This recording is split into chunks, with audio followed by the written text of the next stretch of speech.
Okay बेटा, सो हमने पिछले लेक्चर में किरचॉफ लॉ के क्वेश्चंस किए थे, सीरीज पैरेलल के क्वेश्चन किए थे, रेजिस्टेंसेस। लेकिन बेटा कई जगह पर जब हम किरचॉफ लॉ से क्वेश्चन सॉल्व करते हैं तो वो काफी लेंथी हो जाता है। तो उसके लिए एक दो फॉर्मूले हमने बनाए हैं, राइट।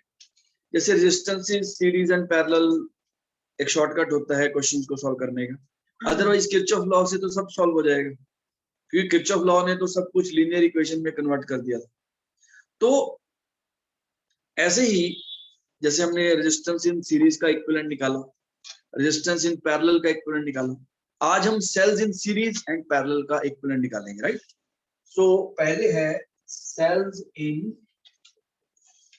सीरीज। अगर सेल्स को सीरीज में लगाया जाए तो उनका इक्विवेलेंट हमने फाइंड करना है। बट इससे पहले एक थोड़ी सी आपको इंट्रोडक्शन, रिवाइज रिकैप करवा देता हूं जो हमने पढ़ा था। ये एक सेल है, इस सेल का बेटा एक ईएमएफ होता है और इसकी एक इंटरनल रेजिस्टेंस होती है आर।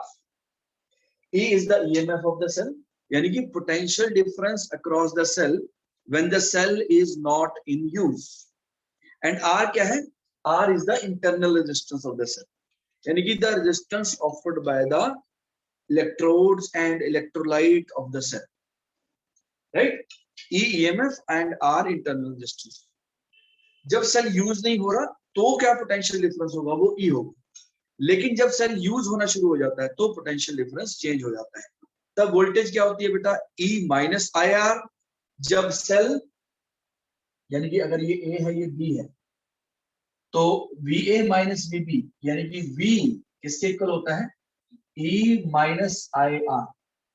एंड अगर बेटा सेल चार्ज हो रहा हो, वो भी मैंने आपको बताया था, suppose the cell is getting charge, so VA minus VB।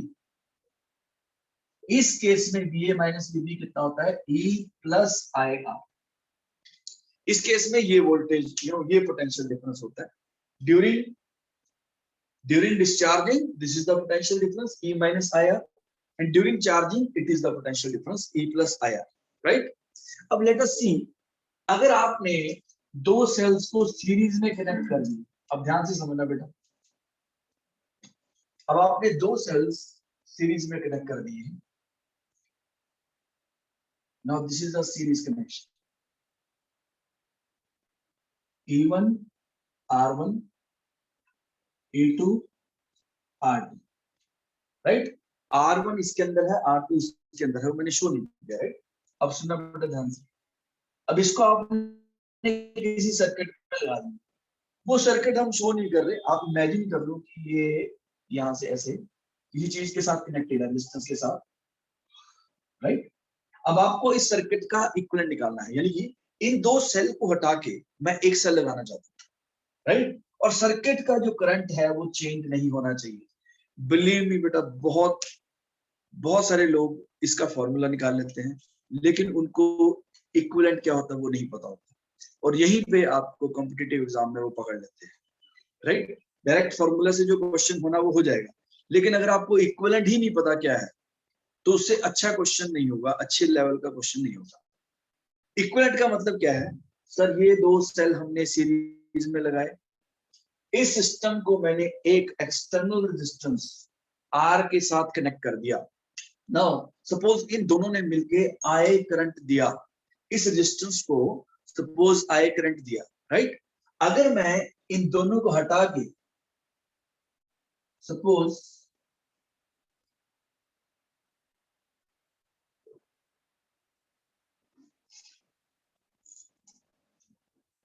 मैं एक सेल कनेक्ट करना चाहता हूं, उस सेल का ईएमएफ कितना होना चाहिए और इक्विवेलेंट रेजिस्टेंस कितनी होनी चाहिए, सो दैट जब उसको यहां कनेक्ट किया जाए तो करंट जो है बेटा वही सेम आएगा, यानी कि same current should flow. This is the meaning of the equivalent. ये अकेला सेल इन दोनों सेल का सीरीज इक्विवेलेंट हो गया, यानी कि इनको हटा दो आप, इसकी जगह ये एक अकेला सेल लगा दो।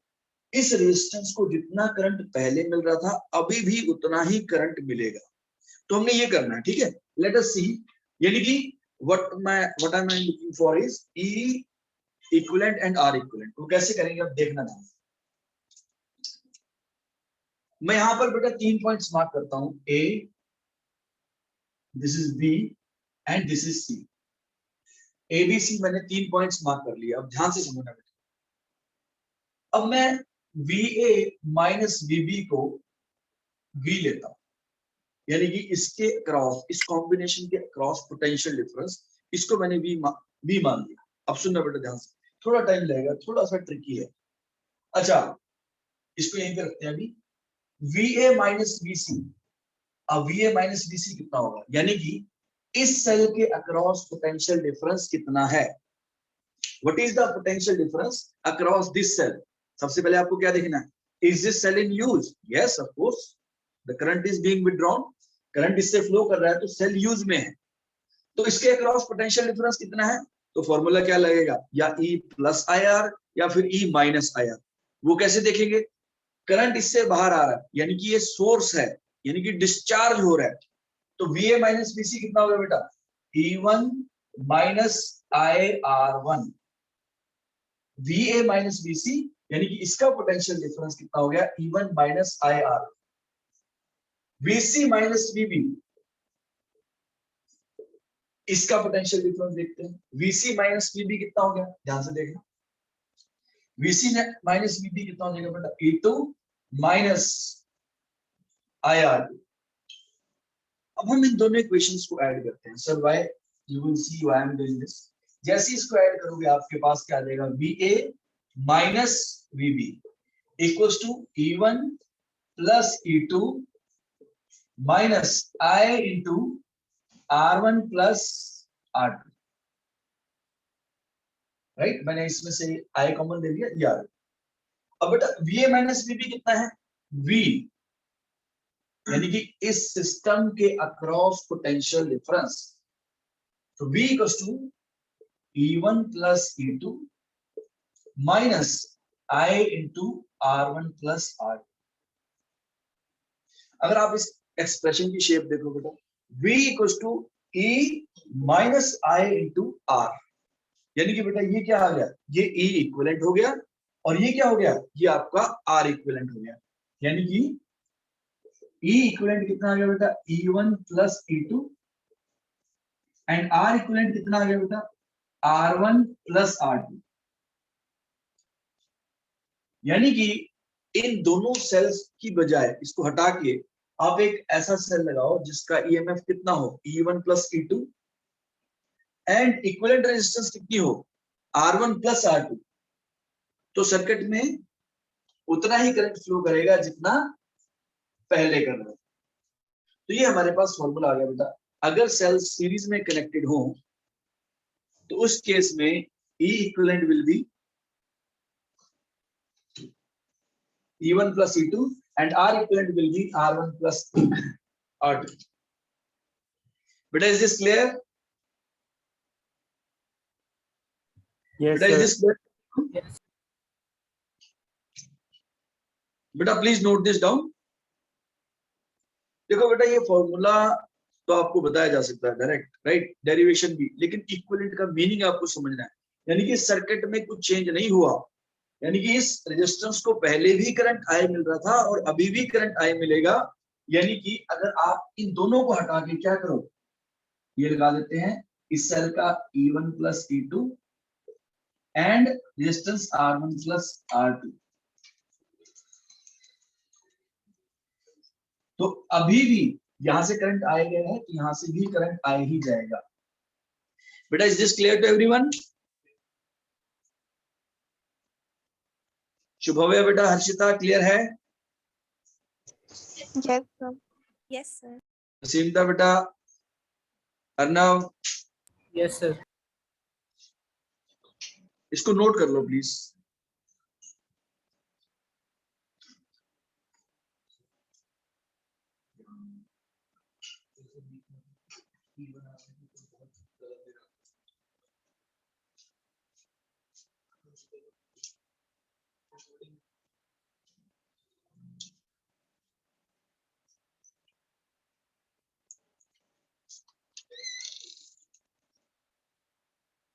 ओके बेटा, सो अब हमारे पास ये फॉर्मूला आ गया एंड हम इसको अब जनरलाइज कर लेते हैं। अगर मैं इसको जनरलाइज करूं, मतलब अगर n सेल्स हो, ये तो हो गया 2 सेल्स के लिए बेटा, अगर n सेल्स हो तो क्या होगा? For n cells E equals to क्या हो जाएगा? E1 plus E2 up to En, right? E1 E2 up to En and R equivalent क्या हो जाएगा? R1 plus R2 up to Rn। तो ये n सेल्स का फॉर्मूला हो गया। अब इसको अप्लाई करके देखते हैं बेटा, क्वेश्चन के अंदर आप अप्लाई करोगे तो आपको इजी लगेगा, उससे आपको क्लियर हो जाएगा कैसे इसको अप्लाई करना है। 2-3 क्वेश्चन सॉल्व करते हैं बेटा, ध्यान से समझना।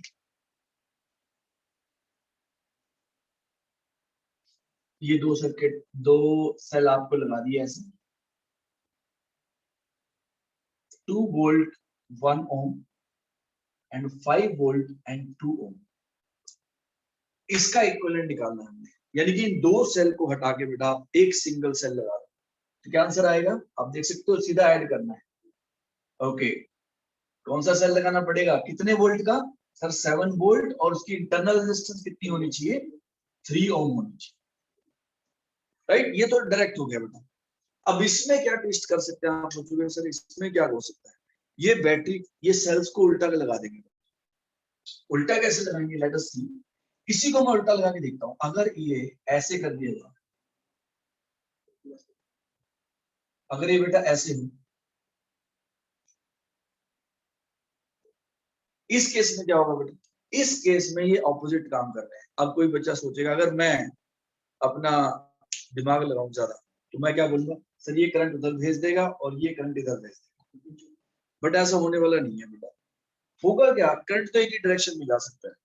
आप सोचो, क्या कोई पानी की मोटर, पानी की आपने 2 मोटर लगा दी, सपोज ऐसा होगा कि ये मोटर इधर पानी भेजेगी और ये इधर भेजेगी, तो वो पानी आ कहां से रहा है?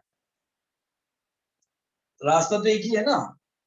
और मैंने आपको बहुत बार बताया है कि बैटरी या cell is not a source of electrons. तो ऐसा नहीं हो सकता कि ये उधर करंट भेज देगा, ये इधर करंट भेज देगा। बेटा ऐसा सोचना गलत नहीं है इनिशियली, लेकिन उसको वैसे ही सोचते रहना बहुत गलत है। उसको सही मान लेना गलत है। इनिशियली कोई भी ऐसे सोचेगा, मैंने भी ऐसा ही सोचा, राइट? एनीवन, ठीक है? तो अब सर इसमें होगा क्या? इसमें क्या होगा? इन दोनों में से कौन सा डोमिनेट कर रहा है? ये 5 वोल्ट बड़ा है, तो इसमें सर ये गोल गोल क्या लगे? ये बेटा सर्किट है, इसके आगे वो कंफ्यूजन ना हो इसलिए नहीं दिखाया था, मतलब ऐसा कुछ। तो बेटा इस केस में क्या होगा? करंट ऐसे फ्लो करेगा बजाय ऐसे। इस केस में तो क्या था? दोनों असिस्ट कर रहे थे, दोनों एक दूसरे को। ओके, करंट ऐसे फ्लो कर गया। अब इसमें क्या होगा? इसमें करंट ऐसे की बजाय ऐसे करेगा। आप किरचॉफ लॉ से भी निकाल सकते हो उसको, ठीक है? तो करंट ऐसे फ्लो करेगा, यानी कि बेटा इक्विवेलेंट निकालना है। इसका इक्विवेलेंट क्या हो जाएगा? नो, इसका इक्विवेलेंट होगा बेटा ये। ई इक्विवेलेंट कितना आ गया इसका? बेटा माइनस होगा 5 माइनस 2, यानी कि 3 वोल्ट। 5 माइनस 2, 5 माइनस 2, तो 3 वोल्ट आ गया। एंड आर इक्विवेलेंट कितना हो जाएगा? 2 प्लस 1। यहाँ पे 2 माइनस 1 नहीं करना बेटा, रेजिस्टेंस माइनस नहीं होगी। आप खुद सोचो बेटा, करंट ऐसे जाए या ऐसे जाए, रेजिस्टेंस तो ऐड ही होनी है ना। रेजिस्टेंस सब्ट्रैक्ट नहीं होगी बेटा, रेजिस्टेंस ऐड होगी। तो कितना आ गया? 3 ओम, यानी कि 3 वोल्ट एंड 3 ओम का cell is equivalent to this combination. यानी कि इसको हटा के, इसका मतलब बेटा ये है, इसको हटा के अगर ये सेल लगा दिया जाए, तब भी सर्किट में उतना ही करंट फ्लो करेगा जितना कर रहा है। बेटा is this clear to everyone? बेटा क्लियर हो गया? Yes, sir. Yes, sir. Okay बेटा, I know this is very easy, पर मैं चाहता हूं हम 2-3 क्वेश्चन और करें ताकि आपके दिमाग में ये बिल्कुल फिट हो जाए। लेट अस सी।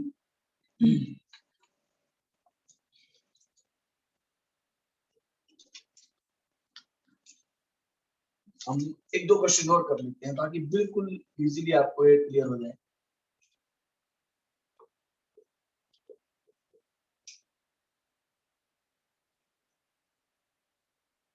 और बेटा एक और चीज, इस वोल्टेज का इस रेजिस्टेंस से कोई लेना देना नहीं है। ऐसा नहीं है कि ज्यादा वोल्टेज होगी ज्यादा रेजिस्टेंस होगी, मैं इसको थोड़ा चेंज कर देता हूँ, ऐसा कोई रूल नहीं है। इंटरनल रेजिस्टेंस डिपेंड करती है बेटा उसके अंदर मटेरियल कैसा है, राइट। तो अच्छे मटेरियल से आप ज्यादा वोल्टेज और कम रेजिस्टेंस वाला सेल बना सकते हो। What I am trying to say is there is no compulsion कि ज्यादा वोल्टेज का मतलब ज्यादा रेजिस्टेंस होगा, राइट। ओके, सो अब ये है सर, अब इसमें क्या है बेटा, करंट लेफ्ट जाएगा राइट जाएगा? करंट जाएगा बेटा यहाँ पे लेफ्ट, क्योंकि ये डोमिनेट कर गया, ये 15 वोल्ट का है।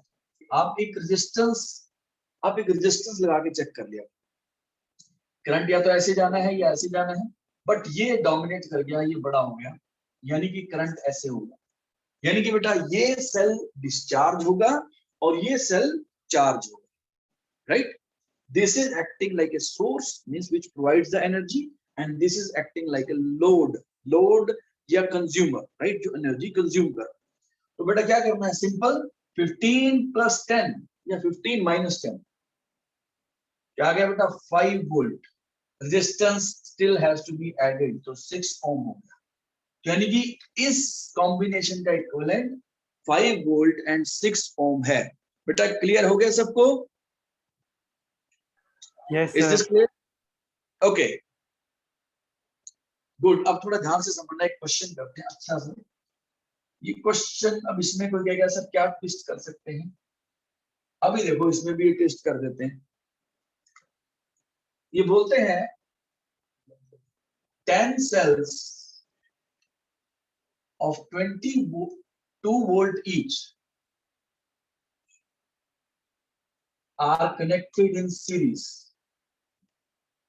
10 cells of 2 volt each are connected in series so that all of them send current in the same direction.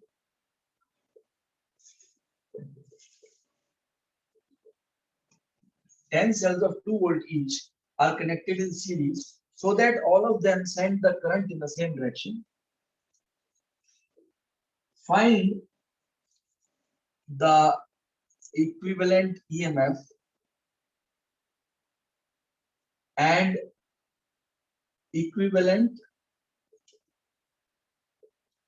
internal resistance,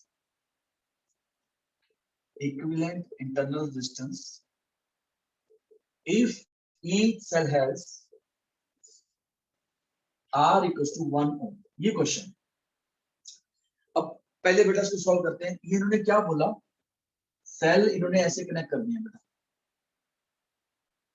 all of them send current in the same direction, यानी कि बेटा positive of one is connected with negative of other, positive of one is connected with the negative of other and so on. तो basically अगर आप इसको देखोगे, ये सारे के सारे वोल्टेजेस ऐड हो रही हैं, यानी कि ईएमएफ सबके ऐड हो जाएंगे। तो ई इक्विवेलेंट कितना आ गया बेटा, 2 वोल्ट और 10 सेल्स, 2 प्लस 2 कितने टाइम्स आ जाएगा बेटा 10, यानी कि 20 वोल्ट आ गया। ओके, अब ये बोलते हैं आर इक्विवेलेंट क्या होता है बेटा, R1 plus R2 up to Rn, यानी कि 20 ओम आ गया। सर इसमें क्या मुश्किल है, तो बिल्कुल इसी बिल्कुल ठीक है। अब 10 ओम ही आना चाहिए। Just sorry, yes thank you बेटा, thank you, I presume it is two, thank you 10 ohm, yes इसमें there is no twist so far. अब ये ट्विस्ट क्या करते हैं, सेकंड पार्ट करते हैं। if the polarity of the two cells is reversed, if the polarity of the two cells is reversed, find the E equivalent and R equivalent. दो cell हमने reverse polarity में कर दी, right. अब answer क्या आएगा बेटा, ठीक है। अभी क्वेश्चन है, अगर आपका आंसर आ रहा है आप टेक्स्ट कर सकते हो, आपको लगता है जो आप आंसर सोच रहे हो। 2 वोल्ट, यस।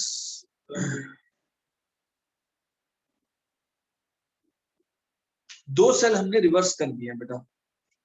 ओके गुड बेटा, yes good good, let us see. अब इसमें क्या होगा, यानी कि आपने दो सेल रिवर्स कर दिया, राइट। अब इक्विवेलेंट कितना आएगा, अब ध्यान से समझना बेटा। कोई सोचेगा सर दो सेल रिवर्स कर दिए, सो दो हटा दिए, तो बाकी कितने बच गए, 8। तो बेटा 8 तो वैसे के वैसे ही लगे हुए हैं, तो ये कितना हो गया, 16। तो सम ऑफ यू माइट थिंक कि सर 16 वोल्ट आंसर आ गया, बट ये ऐसा नहीं है। ये 8 मिलके 16 वोल्ट है, लेकिन ये दो भी तो उल्टे लगे हुए हैं। ये कितना हो गया बेटा, 8 तो चेंज नहीं हुए बेटा, 8 का इक्विवेलेंट कितना आ जाएगा, 16 वोल्ट। लेकिन ये दो ऑपोजिट डायरेक्शन में लगे हुए हैं, इनका इक्विवेलेंट कितना आएगा, कितना आ जाएगा बेटा, 2 and 2 यानी कि 4 वोल्ट। अब आएगा बेटा आंसर, अब कितना हो गया, यानी कि 12 volt will be answer. Is this clear to everyone? Yes, sir. तो यानी कि 12 वोल्ट एंड रेजिस्टेंस कितनी हो जाएगी बेटा, रेजिस्टेंस तो सेम रहेगी, रेजिस्टेंस माइनस नहीं करनी है। तो 12 वोल्ट एंड 10 ओम।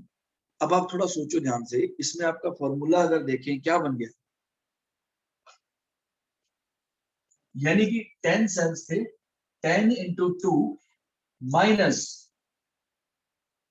कितने रिवर्स किए हैं, 2 किए हैं, यानी कि 4 into 2 आ रहा है ना,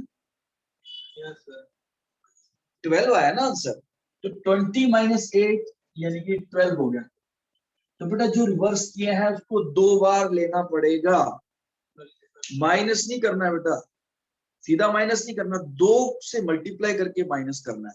सर ऐसा क्यों, आप थोड़ा सा सोचो। एक तो वो 2 हटा दिए और वो ऑपोजिट डायरेक्शन में लगाए भी तो है ना। अगर आप सिर्फ इन 2 को हटा दो तब तो ये ठीक है कि आपने 2 निकाल दिए, तब तो आपका बेटा 8 into 2 ठीक है। मान लो 10 सेल थे, आपने 2 हटा दिए, तो 8 into 2 ठीक है। लेकिन आपने वो 2 को ऑपोजिट डायरेक्शन में और लगा दिए, यानी कि 2 को और खराब करेंगे, वो एक तरीके से बोलने का तरीका है। सो 2 और माइनस हो जाएंगे, यानी कि twice.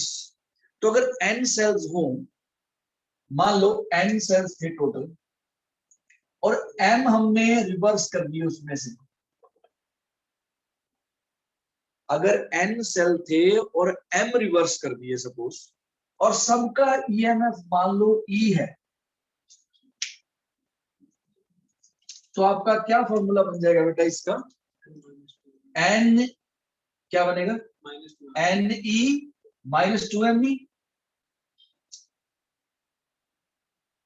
N e minus 2me, ये फॉर्मूला बन जाएगा, राइट। बाकी आप जनरली तो कर ही सकते हो जैसे मैंने किया है, right. So this is the kind of question they might ask you. Yes बेटा,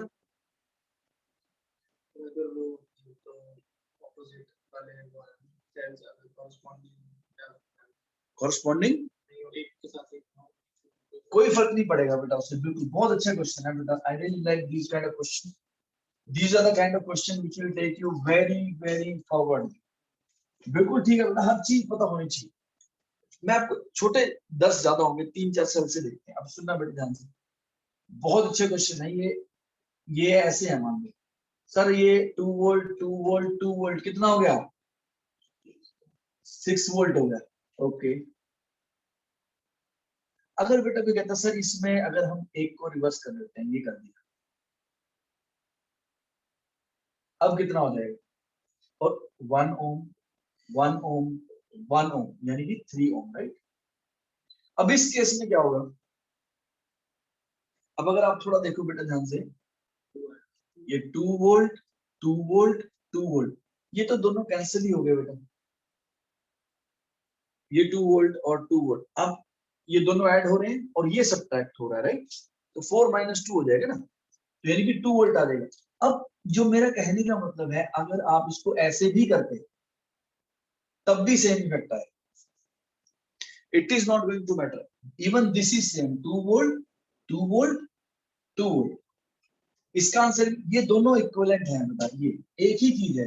ये सुनना ध्यान से, आप इसको सर प्रूव कैसे करेंगे? ये देखो, ये दोनों जीरो हो गए,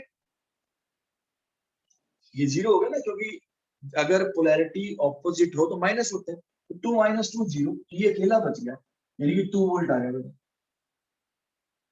and of course 3 ohm resistance minus नहीं कर देनी है, कई बार in the flow we subtract the resistance also. अब इस केस में देखते हैं, अब पहले इसका इक्विवेलेंट निकालो, कितना हो गया 4 एंड 2 ओम, और ये क्या हो गया बेटा, ये आपका अब 2 आ गया। अब ये माइनस हो गए तो आपके पास फिर से वही आंसर आ गया, 2 volt and 3 ohm resistance are to be added. Beta, is this clear to everyone? Yes, sir. समझ आया बेटा कैसे डील करना है इनके साथ? Okay, so I am going to raise it. अब हम चलते हैं सेल्स इन पैरेलल। ये थोड़ा सा मुश्किल है बेटा, इसको ध्यान से समझना, इसमें किरचॉफ लॉ लगेगा अच्छे से। अगर सेल्स पैरेलल में कनेक्टेड हो तो उनका इक्विवेलेंट कैसे निकलेगा, रेजिस्टेंस का इक्विवेलेंट कैसे निकलेगा? लेट अस सी।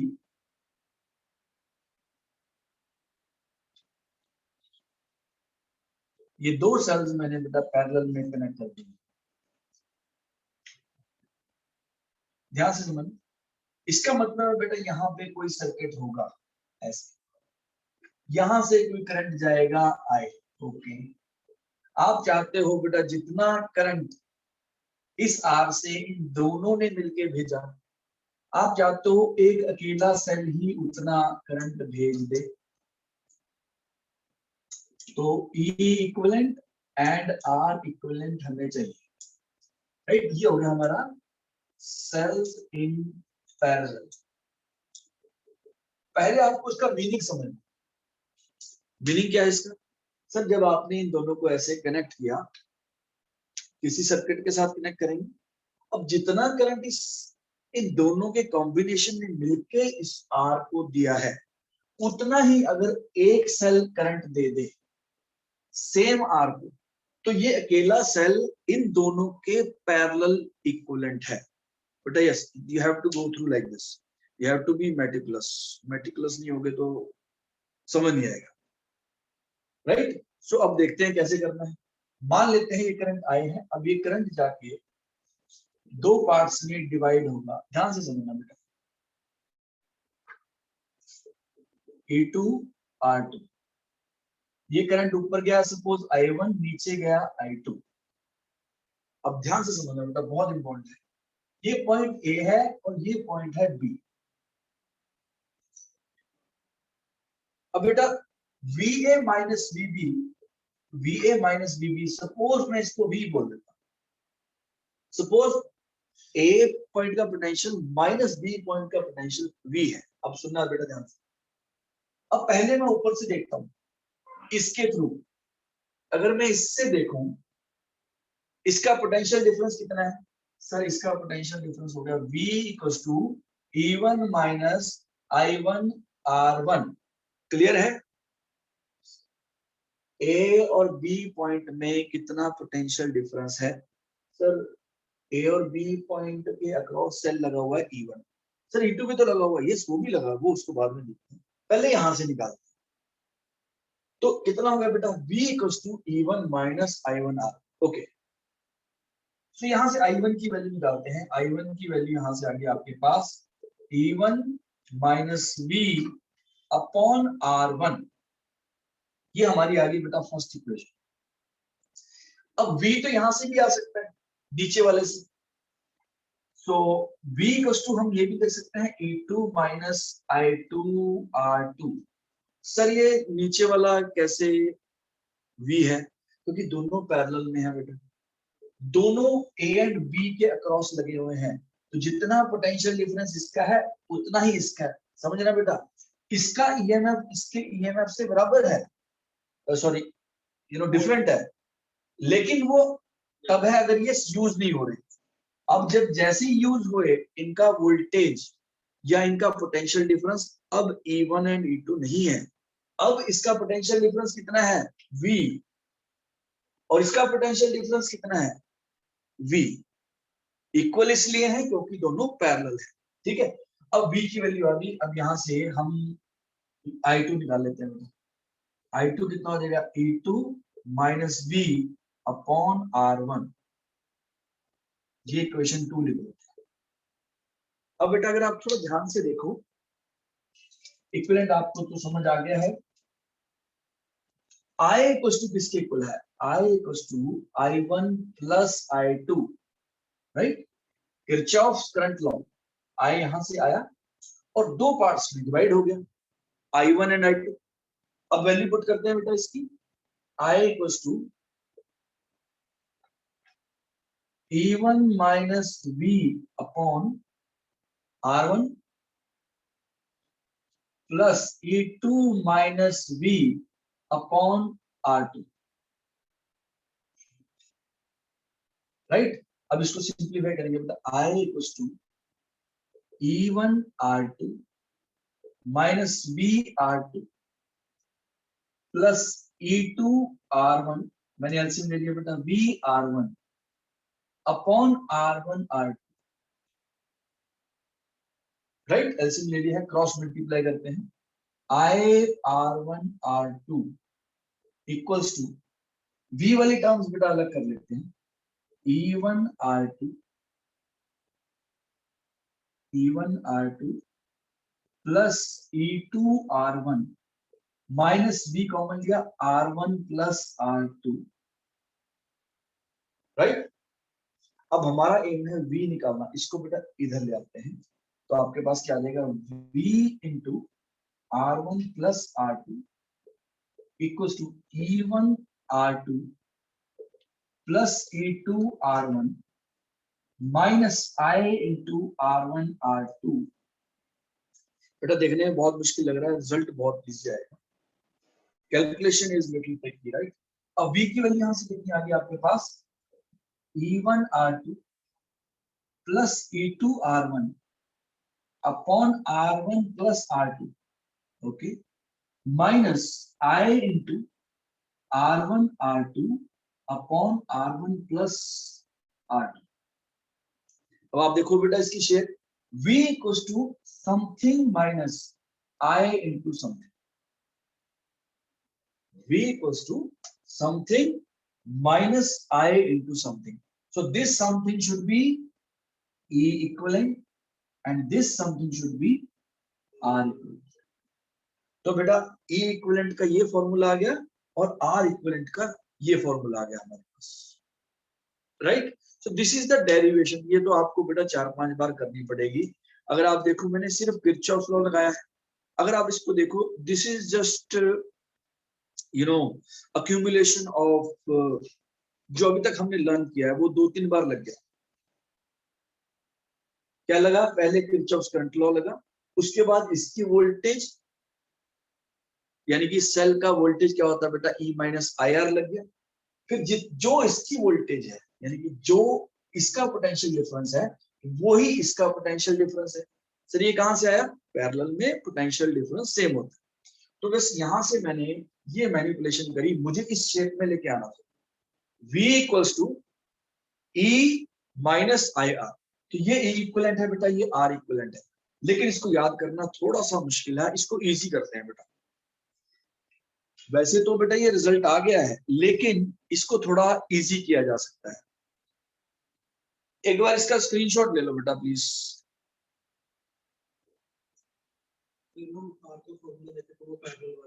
बिल्कुल बिल्कुल। और सर अगर हम इनका देखें तो कैपेसिटर वाले फॉर्मूला से रिमेंबर है, यस सर, जब हम V से निकालते हैं या it does but V1 C2 plus V2 C1, या शेप वैसे। बेटा स्क्रीनशॉट ले लिया सबने,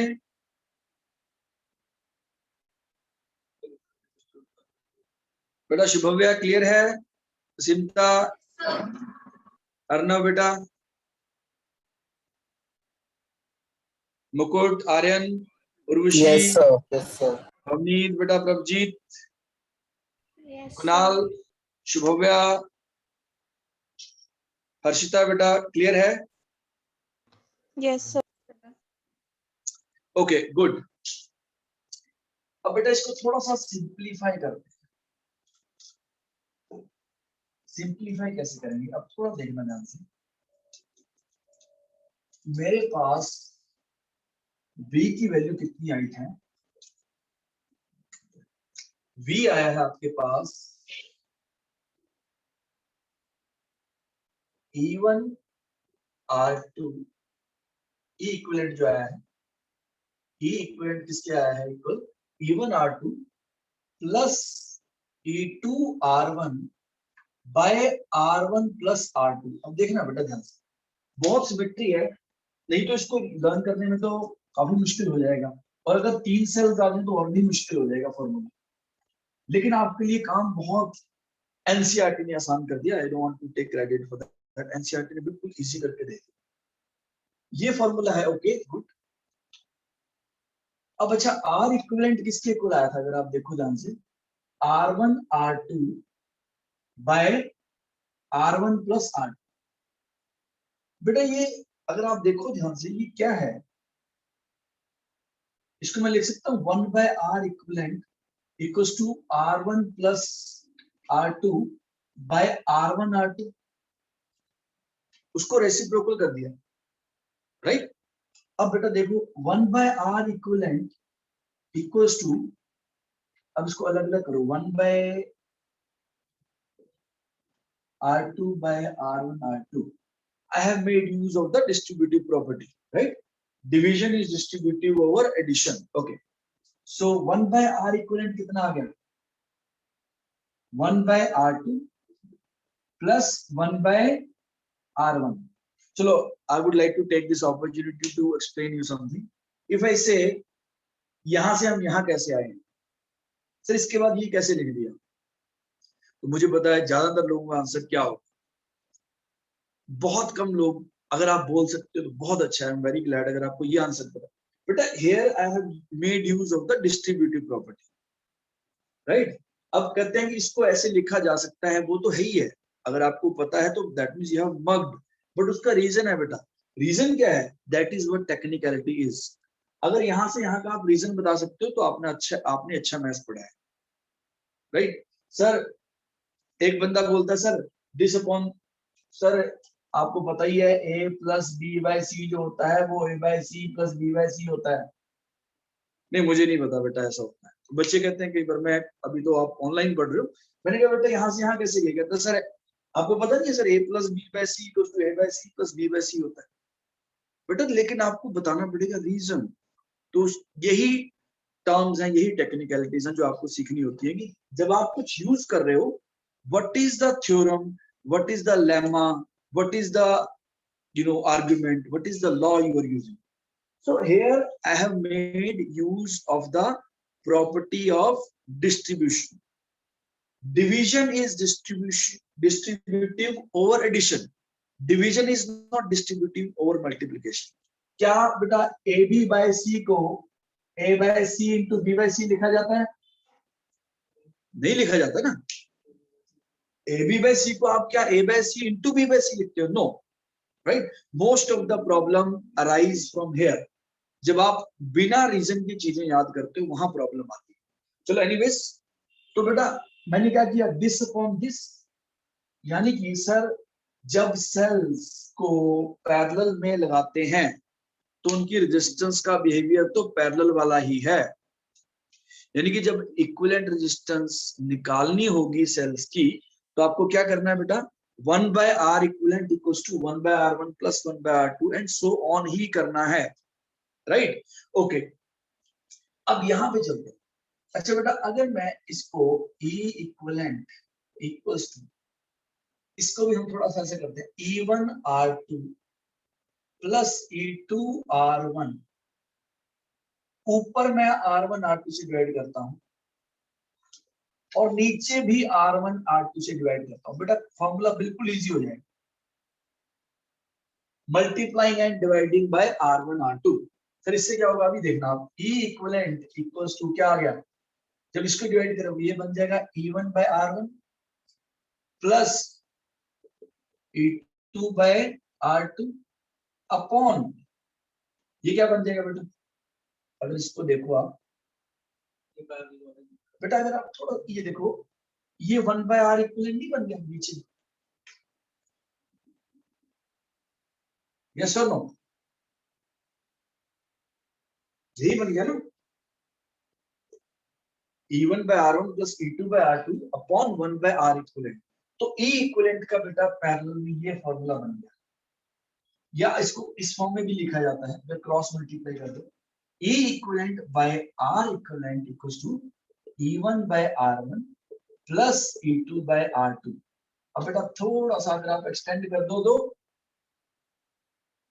E3 by R3 and so on, तो यानी कि अगर 3 सेल्स हो बेटा, अगर 3 सेल्स हो तो क्या बन जाएगा formula sir, E equivalent equals to क्या हो जाएगा, E1 by R1 plus E2 by R2 plus E3 by R3 and so on upon 1 by R equivalent.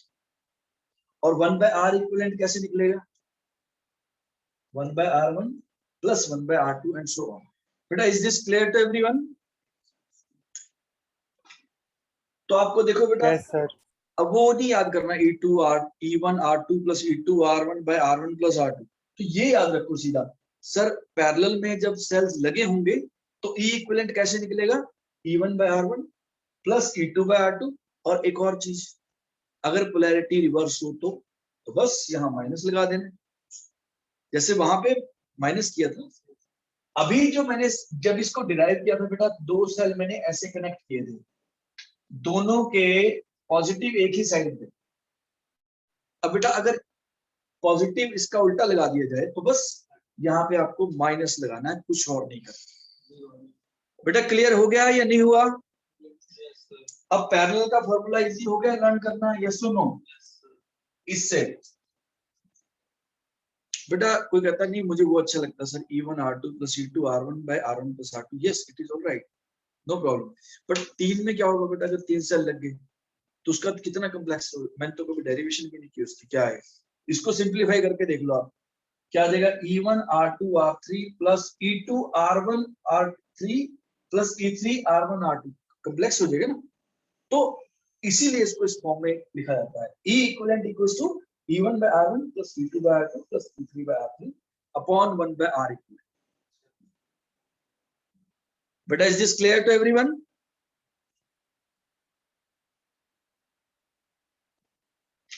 Better take the screenshot of this.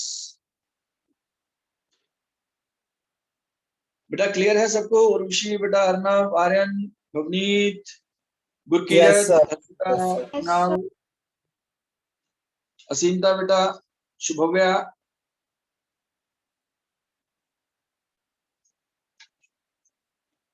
Okay बेटा। सो I M erasing this, मैं एक बार ये फिर से formula लिखूंगा ताकि आपको ये अच्छे से क्लियर हो जाए।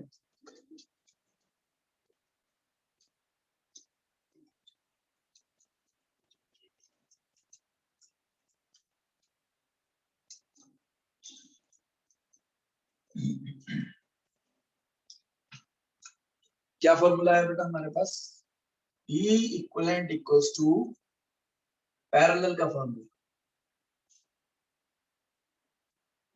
E1 by R1 plus E2 by R2 plus E3 by R3 upon 1 by R equivalent।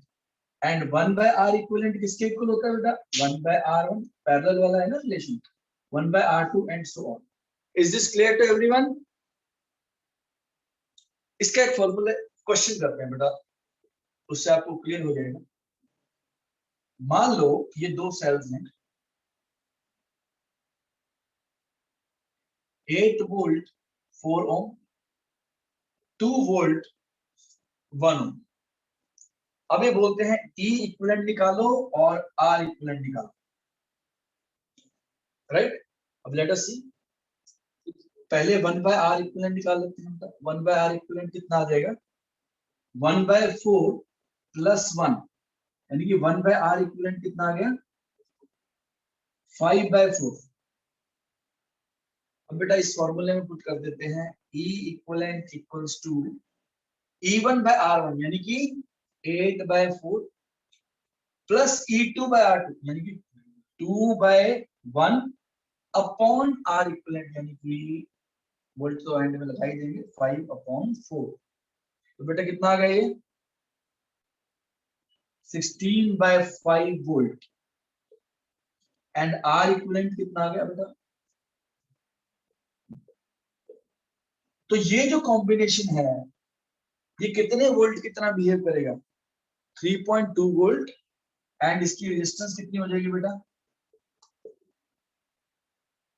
4/5 यानी कि 0.8 ओम। बेटा इज दिस क्लियर? राइट।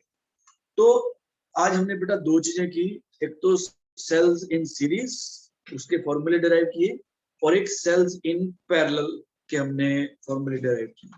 बेटा कल हमने इसके न्यूमेरिकल्स करने हैं। आज मैंने एक एक छोटा सा न्यूमेरिकल इसलिए कराया ताकि आपको फॉर्मूला अप्लाई करना आ जाए। अब कल हम इसके क्वेश्चंस करेंगे एक्सटेंसिवली और इसकी एडवांटेज देखेंगे ओवर किरचॉफ लॉ।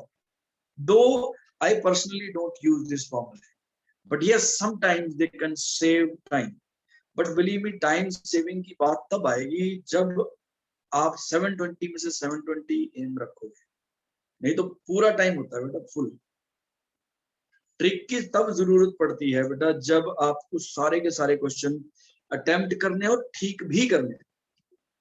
तो I personally solve the questions bye Kirchhoff law. मैं तो किरचॉफ लॉ से सॉल्व कर देता हूँ, बट स्टिल आपको मैं कल क्वेश्चन दोनों से करके दिखाऊंगा ताकि आपको कंपैरिजन पता लग जाए सर इससे क्या एडवांटेज होगा अगर ये फॉर्मूले if you can written, why not. ठीक है बेटा? Okay, so I hope you understood this. Tomorrow we shall do the numericals based upon cells in series and parallel.